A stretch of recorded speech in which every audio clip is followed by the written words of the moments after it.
Okay. Good morning. Welcome, everyone.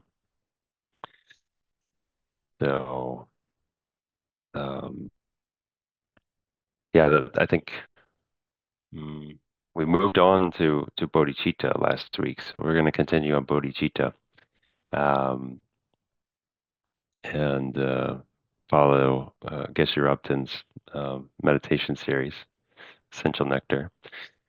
Um, so we can have a bit of a sense of accomplishment that we graduated from the initial stages of the path, and now we're on the bodhicitta path, um, which should be also extremely inspiring. So we'll see. We'll see how it goes. And as we come into the session, we just settle our minds. Whatever we're doing, we're waking up, or we're showering, or eating, or maybe we were out for a morning jog. Um,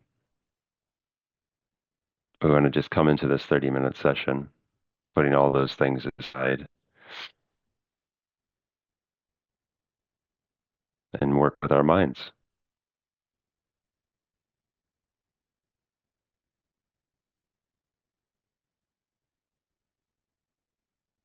And we can do a little breath meditation to help release from those physical, material, mundane activities and bring our focus, our mental focus, our attention into the session.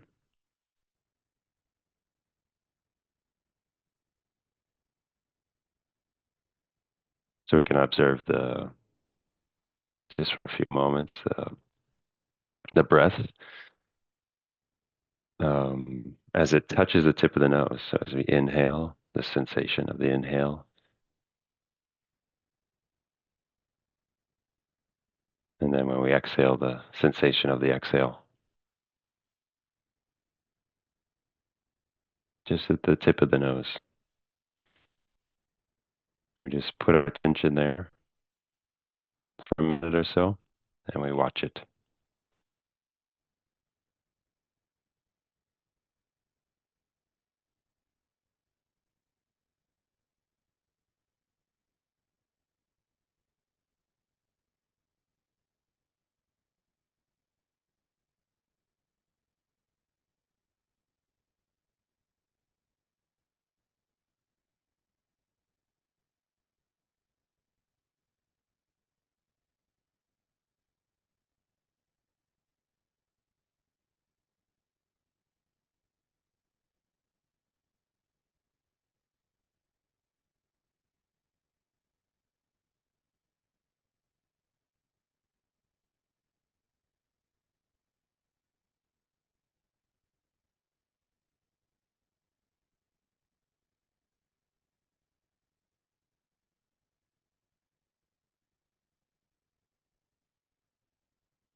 And then we bring to our mind our motivation.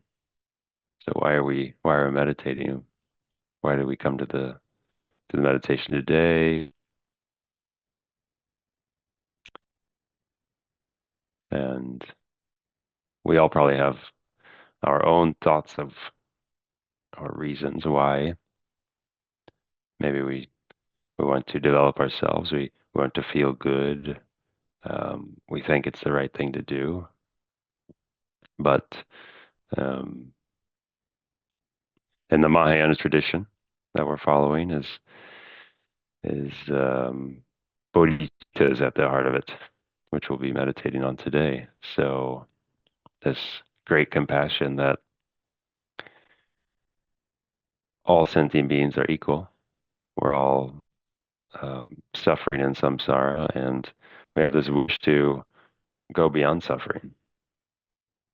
And not only that, we have this bodhicitta aspiration that we help others go beyond the suffering, that we view others um, with equanimity.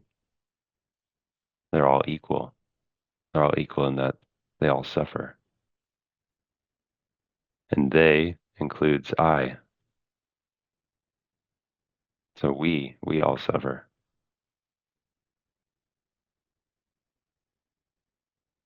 This is aspiration that we go beyond the suffering and we take everyone with us, including ourselves.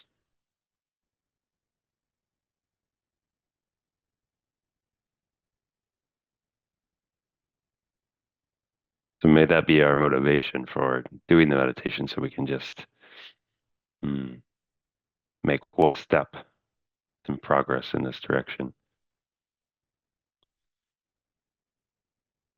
You could think of it as of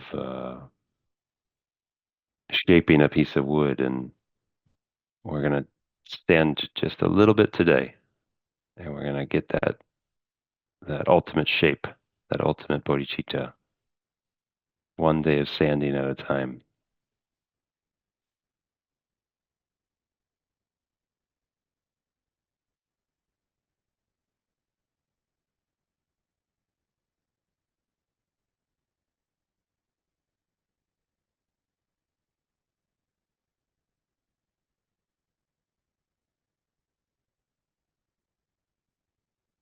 So, in looking at bodhicitta, we're mm, over the next few weeks, we're going to look at this seven instructions of cause and effect. So we're going to break it down um, so we can really get into um, each of the elements because they have lots of background and we need to understand them so that we can do the seven. And ideally, we can do the seven in one session.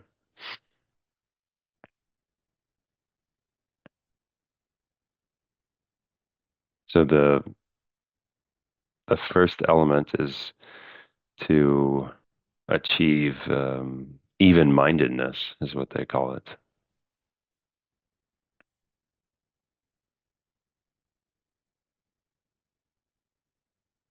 So this is, and we can think when one develops the wish for um, shared liberation. So one naturally asks oneself why one is why one is unable to bring other sentient beings to the path, despite having wished to.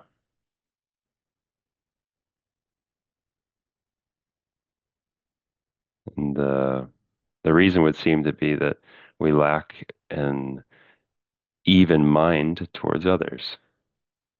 And this would obstruct our benefiting them.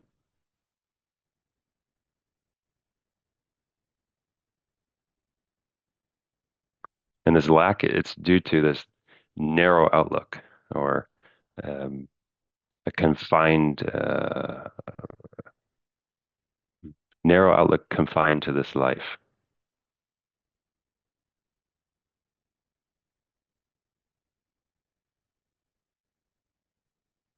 When someone occasionally relates um, to us in a positive manner, we develop attachment for that person, right? And we want to be closer. And when we meet people who sometimes disagree with us, disagree with our opinions, they harm us just a little, um, then we develop this hatred towards them and we hold them as enemies and we try to avoid them.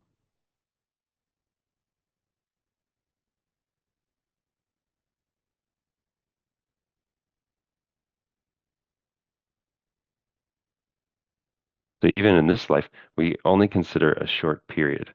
Um,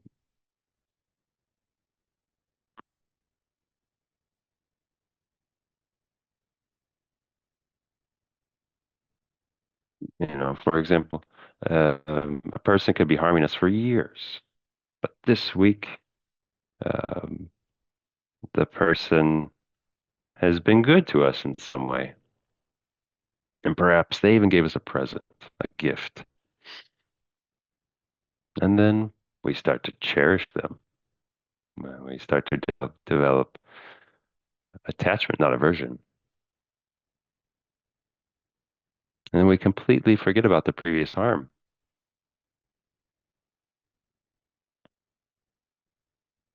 And then on the other side, we can think of people that have taken care of us for many years. But this week, we had a disagreement with them, and we start to fight. And we completely forget about the years of kindness that this person has shown to me.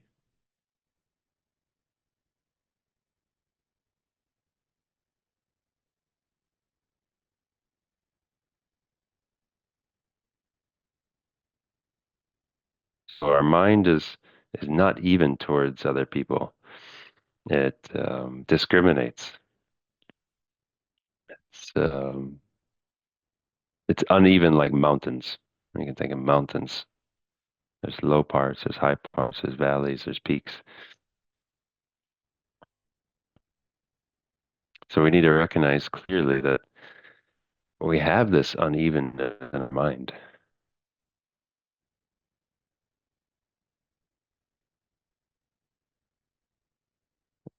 And this unevenness is what we're trying to transform.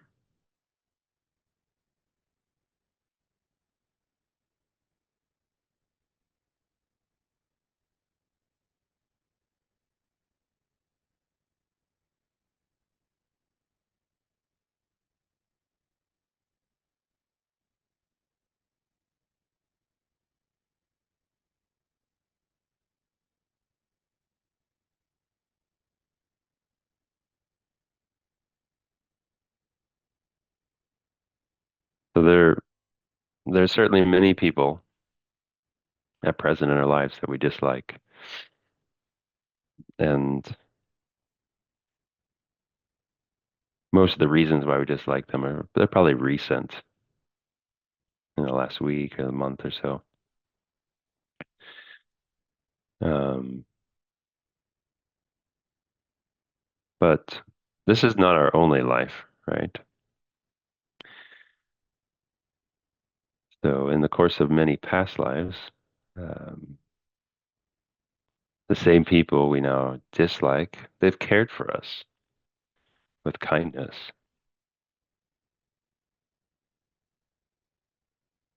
And if we react to that short-sightedly, and we act against them, we hold them as enemies, just on the basis of a few days of actions, of bad behavior, then we lack any sort of consideration of consciousness.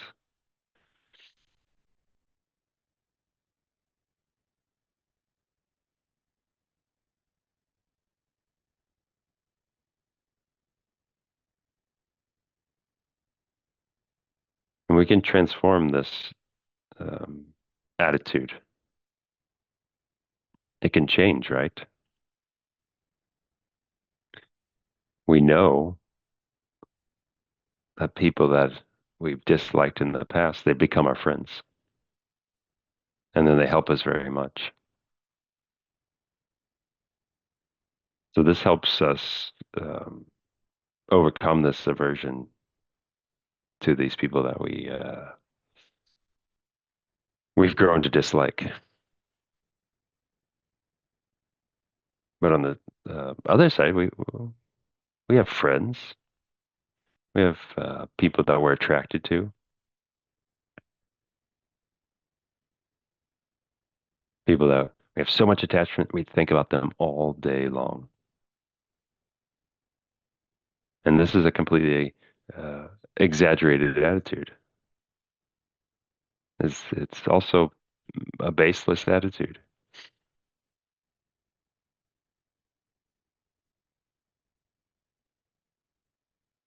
And although this person today is someone that we hold very dear. In the past, I can guarantee you, at one point in time, they were our chief enemy.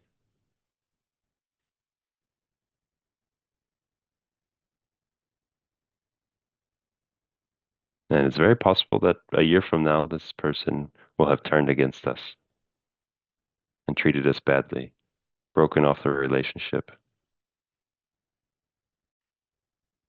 We can see it with husband and wife, family members, childhood friends, groups of people. So things don't stay good or bad forever.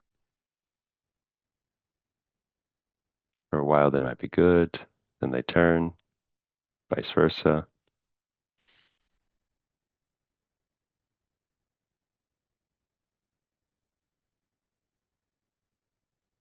So we have to try to see that these enemies and friends are not different, and we simply grasp at them, and they're very equal in their essence.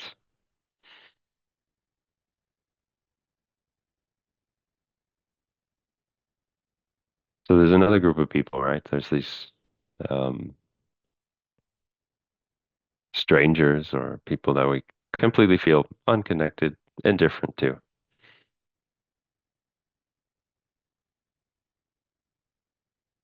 And although these people seem completely unrelated to us now, um, next year, maybe they'll be closely related to us in a positive or a negative way.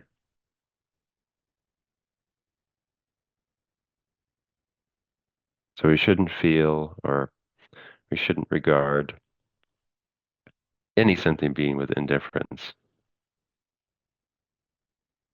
but to realize this impermanent nature of our relationships and to also develop our wish to help them as well.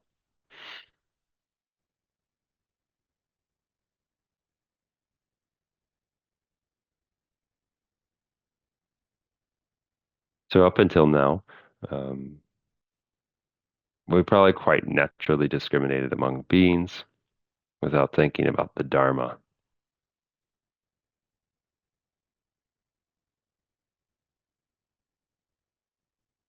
It's because of this uneven attitude that we apply. We have many problems. But now we've received the teachings. We can apply them. We can get used to this way of thinking.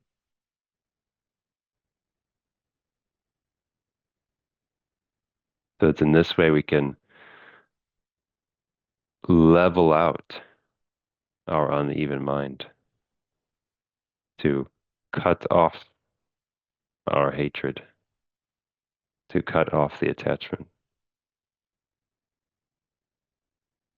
And then we get the result of a more peaceful, a more relaxed mind.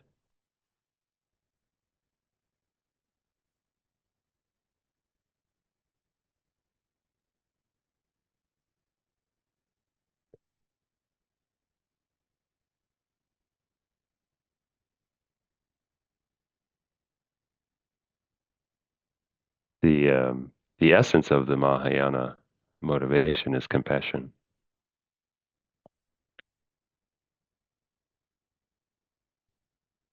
But we can think of the of water as compassion, and it can't stay on top of these jagged mountains on the uneven mind, because water just remains in a flat place. So this compassion, it kind of demands that our mind is even, is leveled out. And transforming our minds is not easy,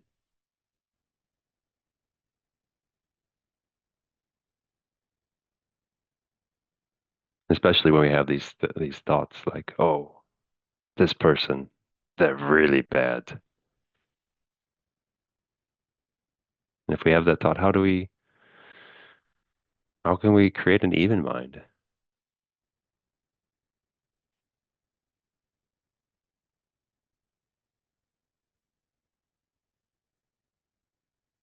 Or especially a good exercise, right? Thinking, hmm, what about me? I'm not bad like that person.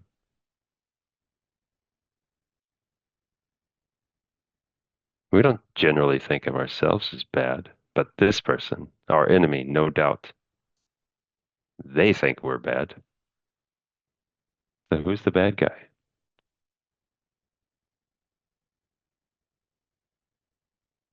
Because there's two people with the exact same thought. I think of him as bad, and he thinks of me as bad. Who's right?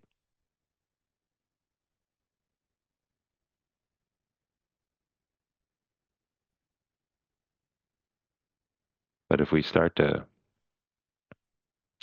question ourselves in this manner, we can gradually uh, diminish our dislike for the other person.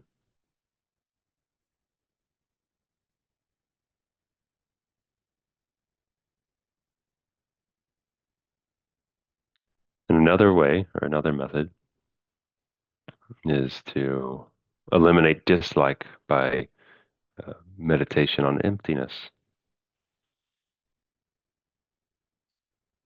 So this person, my enemy, thinks I'm bad. Who am I then?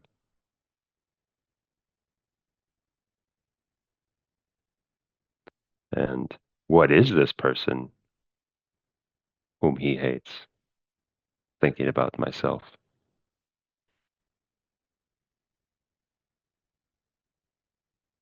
And then we can analyze throughout our five aggregates, and we can find nothing that we can say, "Hmm, here is the me that is harmed or hated."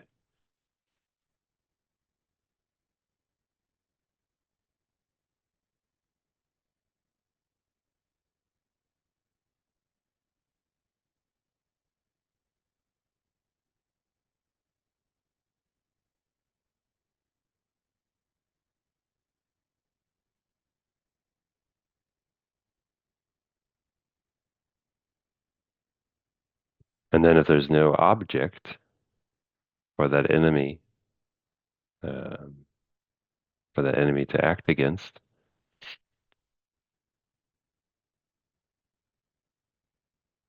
then um, this feeling that we have towards the enemy starts to diminish, vanish.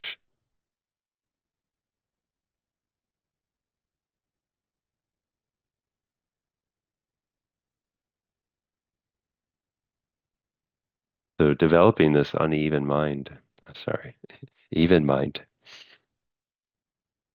it has immediate benefits. Then uh, one is no longer disturbed by the other, and, and one becomes relaxed. You can easily tolerate and put up with disagreement.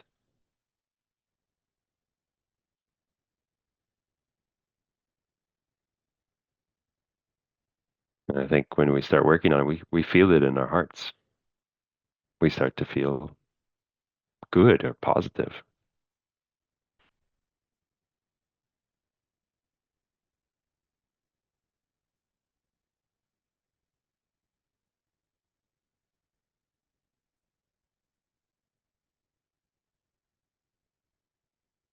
So um, we need to make this promise and promise ourselves to try to make our mind even and consider those we now see as enemies, consider those that we now see as friends, and those who we're completely indifferent about. See all three of them without discrimination, all being people, all completely equal.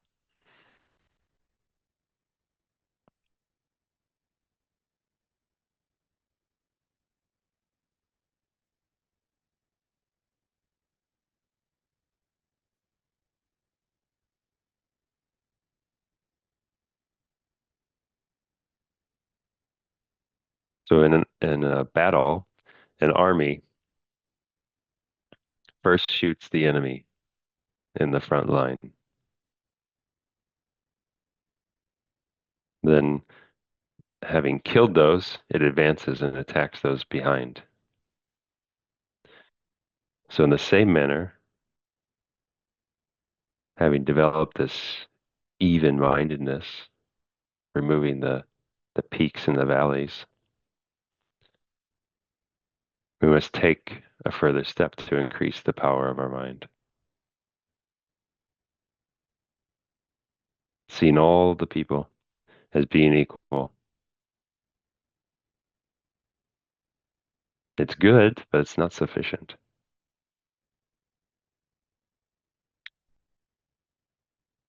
We must try to give a positive nature to this uh,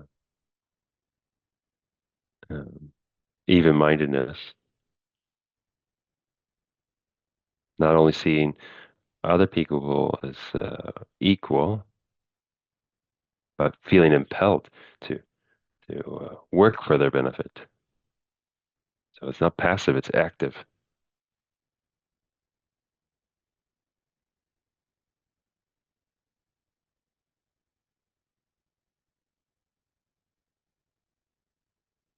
And our feeling that we are independent of others, that must be transformed. It must be transformed into this feeling that we're closely related to every living being,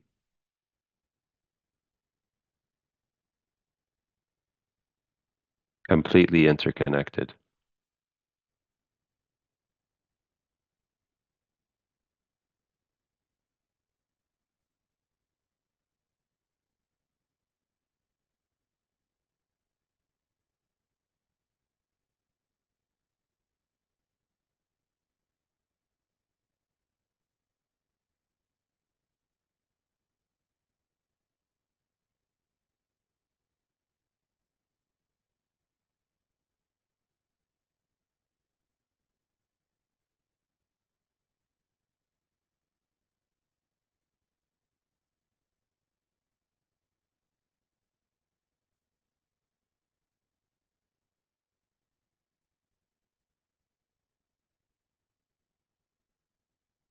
So we can dedicate all the merits that we've created during this meditation contemplating bodhicitta to see our friends as friends without attachment, to see our enemies uh, as equal as our friends without hatred, and to see um, all those that we're completely indifferent about as equal to the others and that they're suffering just like us, just like them. And we can dedicate this merit to all of those sentient beings. They all need it.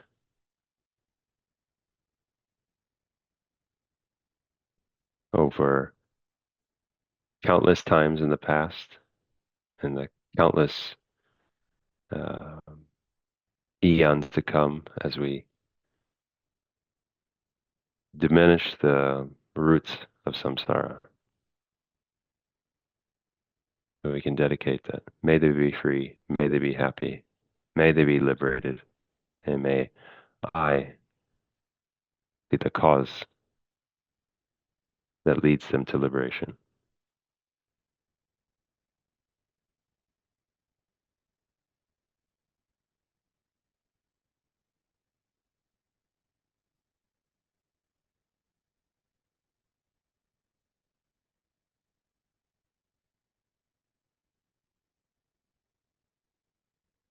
Thank you, everyone. Thanks for this